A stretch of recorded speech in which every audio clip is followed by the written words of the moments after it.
कौटिल्य आर्थिक सम्मेलन का तीसरा संस्करण है, जहां इस वक्त प्रधानमंत्री नरेंद्र मोदी सम्मेलन को संबोधित कर रहे हैं। सीधी तस्वीरें दिखाते हैं।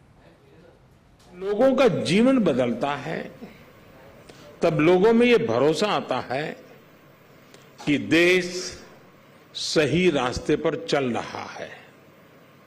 यही भावना भारत की जनता के मैंडेट में दिखती है। 140 करोड़ देशवासियों का ये विश्वास इस सरकार की सबसे बड़ी पूंजी है। हमारा कमिटमेंट है कि भारत को विकसित बनाने के लिए लगातार स्ट्रक्चरल रिफॉर्म्स करते रहेंगे। हमारा ये कमिटमेंट आप हमारे थर्ड टर्म के पहले 3 महीनों के काम में भी देख सकते हैं। बोल्ड पॉलिसी चेंजेस, जॉब्स और स्किल्स को लेकर मजबूत कमिटमेंट, सस्टेनेबल ग्रोथ और इनोवेशन पर फोकस, आधुनिक इंफ्रास्ट्रक्चर, क्वालिटी ऑफ लाइफ और तेज ग्रोथ की कंटिन्यूटी, ये हमारे पहले 3 महीनों की पॉलिसीज का रिफ्लेक्शन है। इस दौरान 15 ट्रिलियन रुपीस यानी 15 लाख करोड़ रुपए से अधिक के डिसीजंस लिए गए हैं।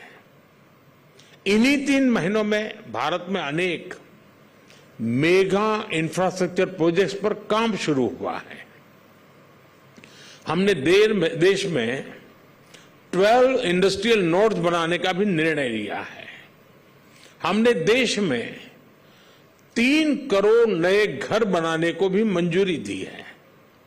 साथियों, भारत की ग्रोथ स्टोरी का एक और नोटेबल फैक्टर है और वो है इंक्लूसिव स्पिरिट।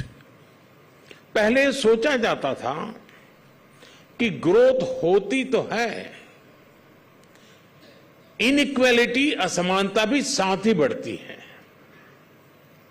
लेकिन भारत में इसके विपरीत हो रहा है। भारत में ग्रोथ के साथ इंक्लूजन भी हो रहा है।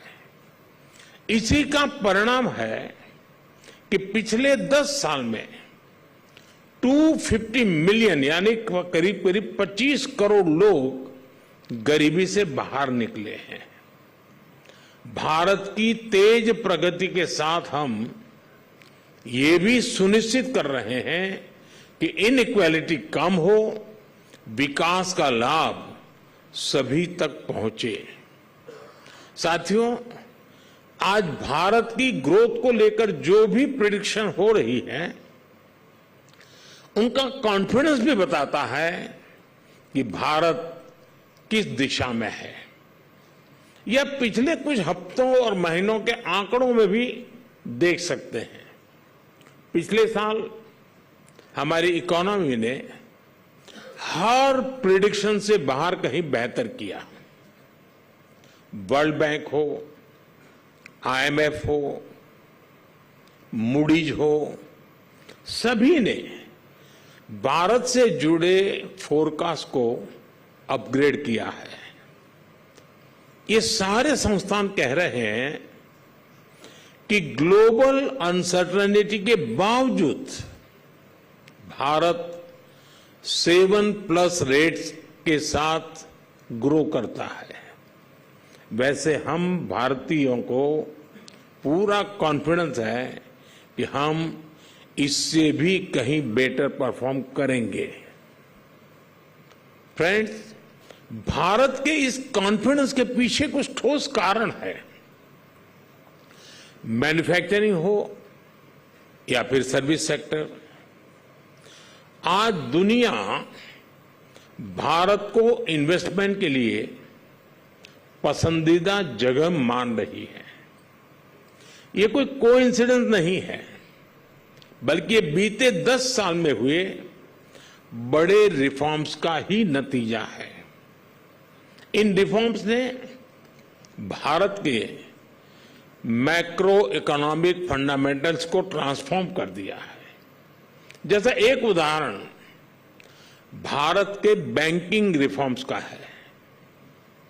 हमारे बैंकिंग रिफॉर्म्स ने बैंकों की फाइनेंशियल कंडीशन को तो मजबूत किया ही है, उनकी लैंडिंग कैपेसिटी को भी बढ़ाया है।